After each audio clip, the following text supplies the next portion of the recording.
Баршаңызға сәлем. Бүгін сіздермен ПП варианттағы, яғни правильное питаниеде жүрген қыздарға болатын лимонный кекс со смородиной пісіруді көрсетемін.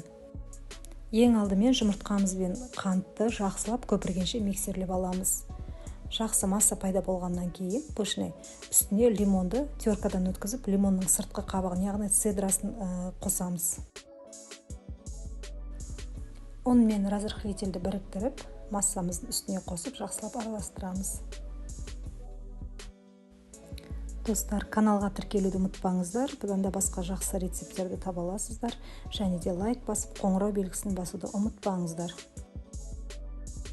Бізде осындай масса пайда болды.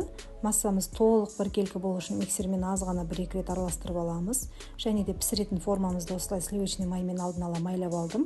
Біздің кексіміз ПП болғандықтан бұл жерде құрамында май жоқ, сол үшін жабысып қалмас үшін ыдысымызды 1 рет майлап аламыз. Алдын ала қызып тұрған пеште 180 градуста пісіріп алдым.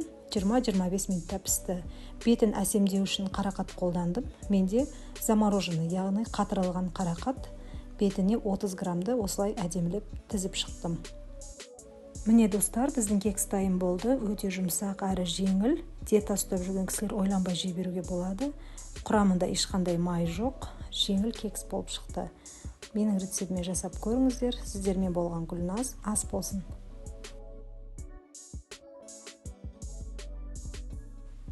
Бұл кекстің жазбаша рецебін видеоның астындағы описание бөлімінен көре аласыздар.